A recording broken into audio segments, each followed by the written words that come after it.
Gulf മേഖലയിലേക്ക് കൂടുതൽ വിമാന സർവീസുകളും യാത്രാ നിരക്ക് കുറയ്ക്കാനുള്ള ശക്തമായ ഇടപെടലുമാണ് ബജറ്റിലെ പ്രവാസികളുടെ പ്രധാന സ്വപ്നം. ലോക്സഭയിൽ കേരളത്തിൽ നിന്നുമുള്ള അംഗങ്ങൾ വിഷയം ശക്തമായി ഉന്നയിച്ചതിനാൽ ഇക്കാര്യം ധനമന്ത്രിയുടെ മനസ്സിലുണ്ടാകുമെന്നാണ് പ്രവാസികളുടെ പ്രതീക്ഷ.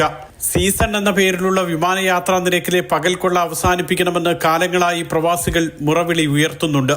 ഇക്കാര്യത്തിലെ ഇടപെടലും ആണ്ടുതോറുമുള്ള പ്രവാസികളുടെ പ്രതീക്ഷയാണ്.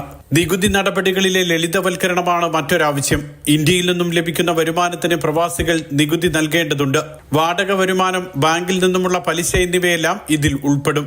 സർട്ടിഫിക്കറ്റ് ലഭിക്കൽ, ഫോം പൂരിപ്പിക്കൽ, പണമടയ്ക്കൽ തുടങ്ങിയ നടപടികളെല്ലാം ലളിതമാക്കാനുള്ള ഇടപെടലും പ്രവാസികളുടെ ആവശ്യമാണ്.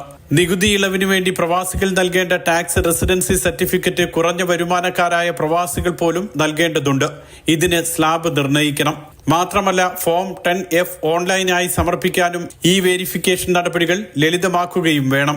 ഈ വെരിഫിക്കേഷന് ഇന്ത്യൻ ഫോൺ നമ്പറും ബാങ്ക് അക്കൗണ്ടും വേണമെന്ന നിയമം മാറ്റുക, ടാക്സ് റീഫണ്ട് വിദേശ അക്കൗണ്ടിലേക്ക് നൽകാനുള്ള സൗകര്യം ഉണ്ടാക്കുക തുടങ്ങി നിരവധി പ്രതീക്ഷകളാണ് പ്രവാസികൾക്ക് മുന്നിലുള്ളത്. Mathrubhumi news, Dubai.